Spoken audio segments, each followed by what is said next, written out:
What's up, YouTube? It's me, Jay, 3-Pedal Jay. I'm out in the garage again, but this time I'm in a much better mood. I am not working on engines anymore because I've completed all that on this project. What I want to talk to you today about is the different types of power adders and why I chose to go with what I went with, and specifically what I did and how I went about addressing some problem areas that came from me. I want to start this off by saying absolutely no power adder or addition to your vehicle, regardless of brand, domestic, foreign, it doesn't matter. It's going to just be plug and play unless you get the exact setup that someone used for your exact video or what have you. That being said, you're gonna need to do some modifications. Things just don't always fit the way you intend them to be for whatever reason. I don't know why, but sometimes things just don't go the way they are supposed to go. So you may have to make some adjustments and be able to address those, be willing to do that on the fly. So that said, there's nitrous.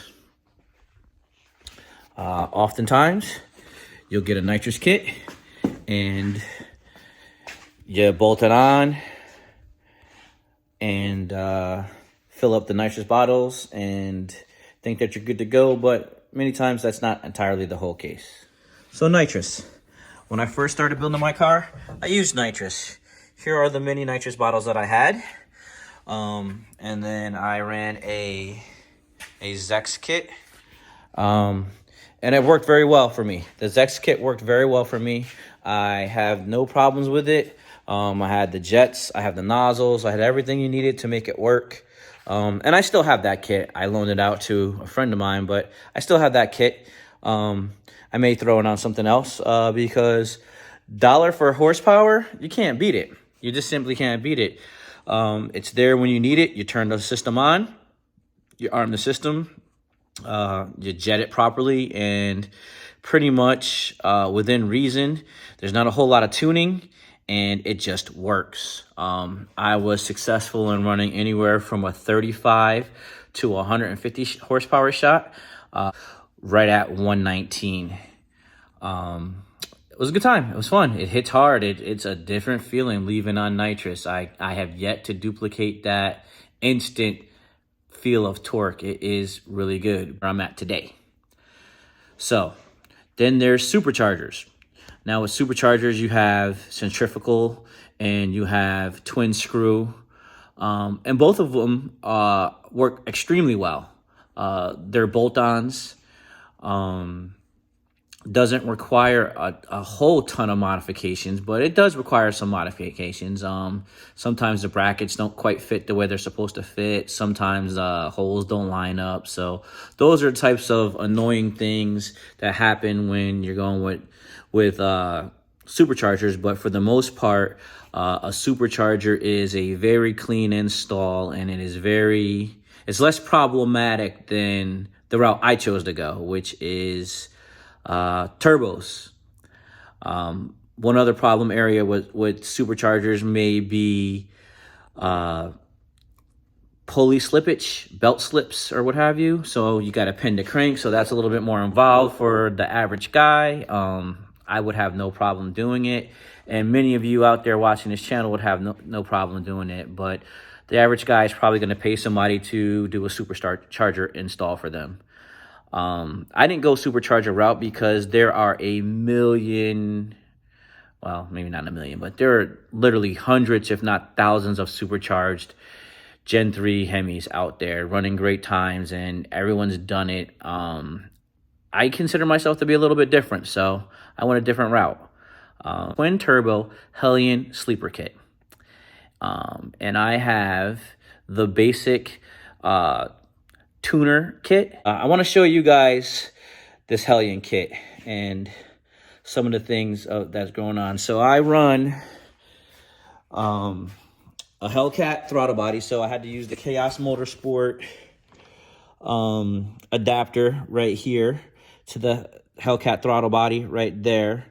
I took off the check valves for crank pressure pressure ventilation, and it comes down into this custom remote mounted catch can. And then I also modified the breather on the 6.1, and that comes down there so that all the crankcase pressure is trapped within this vented breather, and we can let the engine properly breathe and make boost. So that's that. I also have just their street intercooler. I will most likely upgrade to their big race intercooler, but I just didn't do that. It came with the tuner kit came with the street intercooler, and it mounts in the front here. It takes up quite a bit of real estate in front of the vehicle. The radiator is pretty well covered with it. One thing that I want to point out is I have modified this kit to my liking. Hellion had it set up so that the oil return would come up and go into the breather and then pump it back into there. I didn't care for that. I didn't care for that setup, that design. It just didn't work for me. So what I did was I was going to build this kit before I bought it. I was going to reverse engineer it. Sorry, Hellion, I just was going to reverse engineer it because I felt I could build it myself cheaper, and I could have. But I ended up coming up with a great deal from a buddy of mine who had bought this kit and just wasn't happy with the way his car performed with it. And I fixed all the issues that he had. He just didn't put enough time into troubleshooting it, and I understand that. No one wants to troubleshoot a Power Adder kit when you've spent the money that we spend on these types of kits. It retails for right around $8,000, and the version that I had prior to the modifications was right around about $9,500 with the different add-ons that the gentleman I got the kit from added on to there. I have since put probably another $2,000 into the kit, but I didn't buy it for what he bought it for. So, but just know that I've put more than enough money into this kit to make up for the money that I saved. I could have bought this kit brand new, but then I still would have had to do what I've done. So I guess it's a catch-22. So anyway, I like this kit. Comes all stainless steel. So here is the charge tube up to, here's the blow-off valve. The charge tube up through this little factory hole here, and it comes up. This one was painted black. I ended up having to modify it and add some piping here. The gray piping here, this is stainless. I ended up welding that on there because it was set up for a 6.4, and this is a 6.1 intake, so it only came to like right there, right? It only came to like right there where the 6.4 intake has that little angle to it. So I had to add this pipe on for the 6.1. Then I had to buy this coupler. This is a 4-inch to 3-inch coupler. It's a 90. I had custom cold side pipes made, but we'll talk about that later. I chose to modify the exhaust logs that Hellion provides. I'm going to show you because it's so much easier just to show you than it is to talk about it and not explain why I did what I did. So let me find these because I know I have them over here somewhere. Here we go. Okay, so I'm gonna go get a factory header and show you guys why this is important.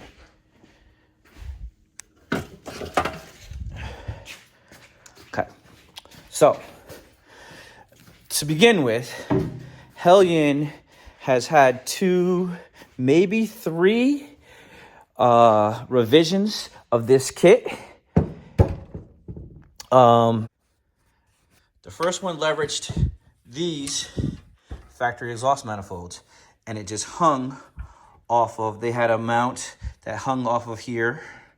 You had to cut these bolts down, and then it would hang off of here. They supplied you with new bolts to mount it. And that was like their very first rendition in like 2010, I think it was.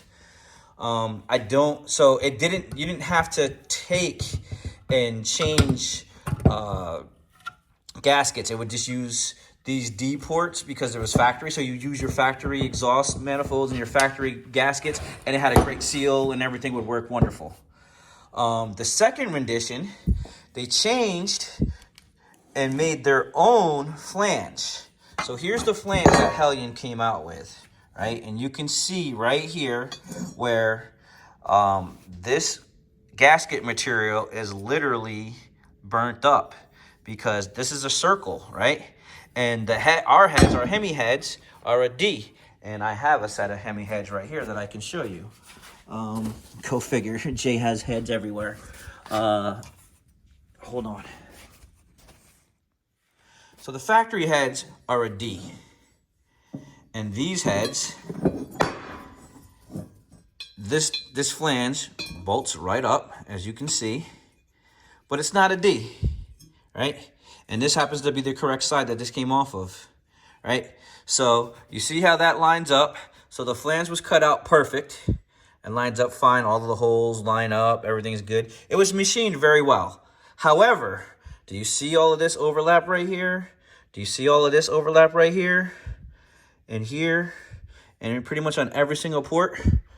So all of that was getting burnt because it wasn't sealing properly because it was a D. It wasn't a D, it was an oval. So when I recognized that, I knew that that was a flaw in the design of the Hellion exhaust log. So what I did was I took a pair of long tube headers that I have, and it's sacrilege, I know. I'm terrible. I'm such a bad guy. I cut up very expensive long tube headers. Actually, they weren't that expensive. I cut these guys up. Oh, no, they're not over here. They're over here.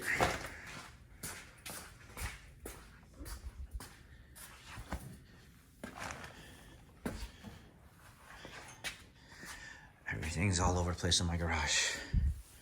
So I cut these guys up right here. As you can see, cut those guys up and used their flange on the Hellion log. And that solved that problem. Well, I had to make sure that I welded it correctly and took care of all of that, but ultimately that solved that problem.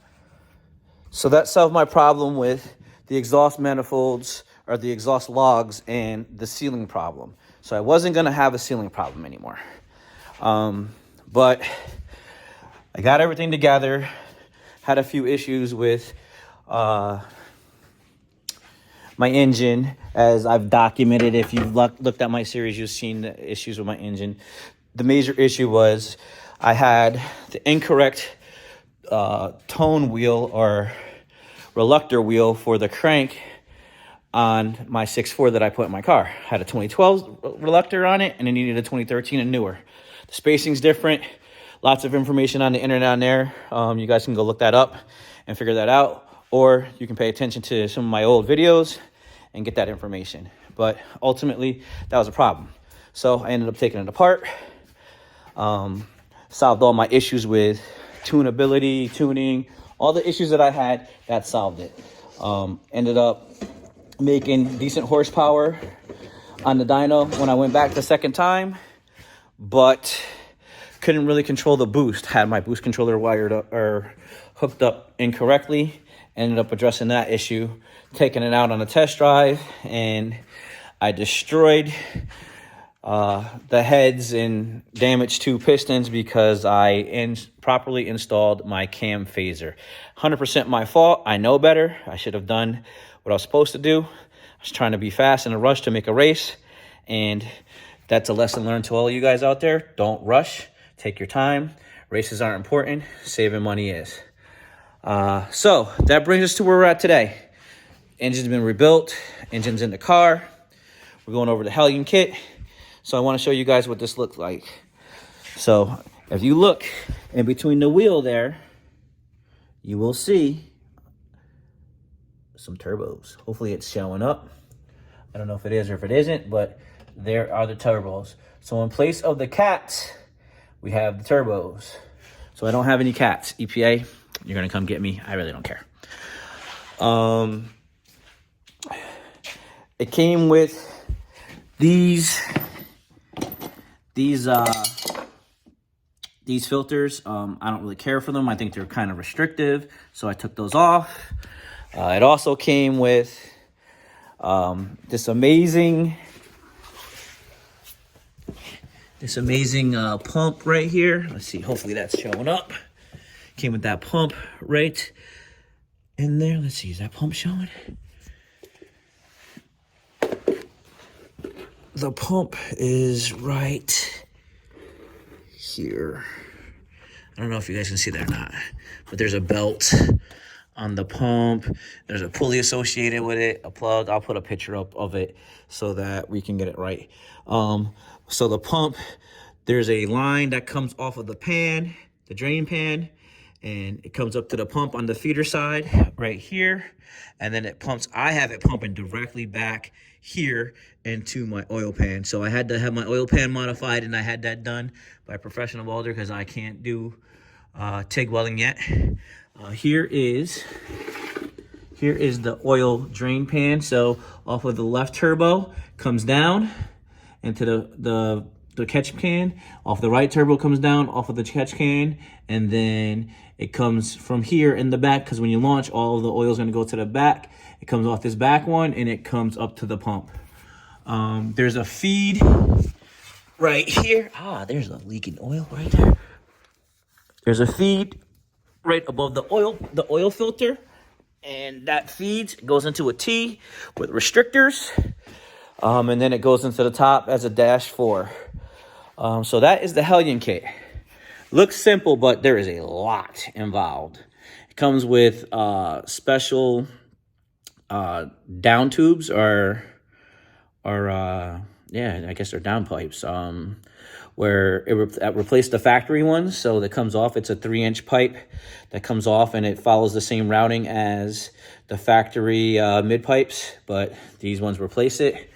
It is a 3-inch, so I had to go from a 3-inch to 2 3/4 to make that work. So I had to weld in some transitions for my exhaust. I run a Corsa exhaust, and it's 2 3/4. I got rid of my mid pipes. I'm sorry, my mid mufflers. So I just have the from the turbo back. The tail of the car, and that's where it stops. But I went with the Hellion kit for these 2 reasons. One, and this is the dumbest reason of all, I just want to be different. I don't want to have the same setup as everybody else out there. That's why I built a manual car. That's why I do the things that I do. I like the challenge of building something different and competing with a different combination and being just as fast, if not faster, than the traditional combinations. We'll see if that happens or not. I don't know. 2, when it comes to making more boost, which everybody wants, nobody puts boost on their car and they're happy with 8 pounds, 10 pounds, whatever for a little while, and then they're like, no, I want to go faster, I want more. When it comes to making boost, I can make boost infinitely to within reason, right? But it's so much easier. Like, I change springs or I add pressure on the dome and I have more boost. With a supercharger, you have to change pulleys. You have to pulley down. You have to get underdrive pulleys. There's just a lot more involved in it. You got to worry about belt slip. There's just so much more hassle when you want to make more power with a supercharger.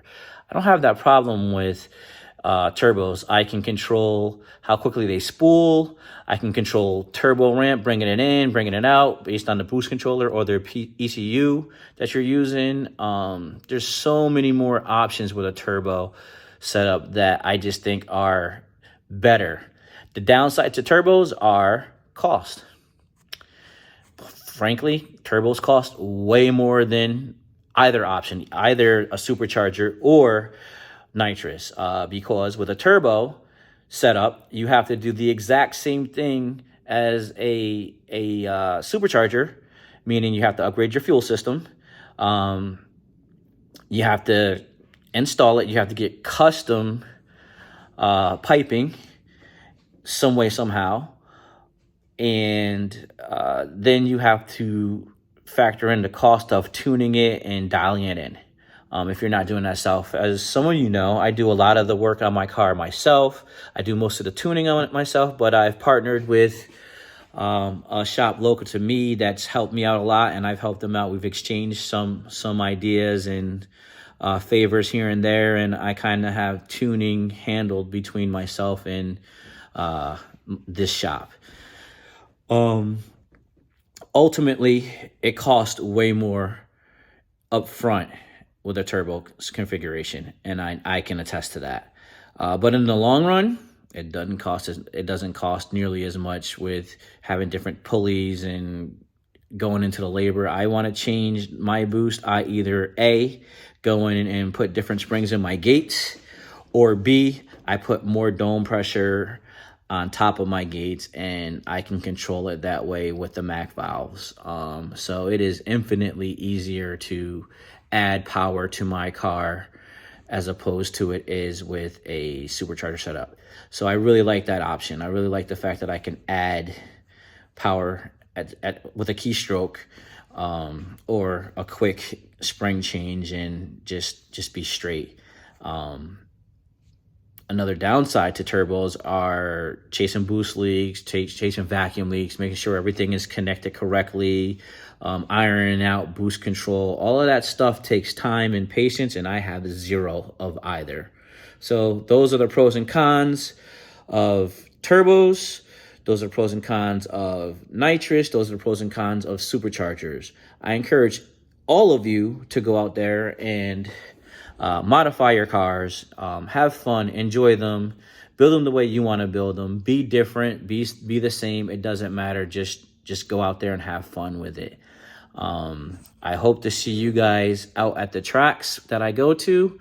I'm looking forward to finally getting this thing tested and hopefully running single digits. I don't know what it's going to run. I don't presume to know what it's going to run.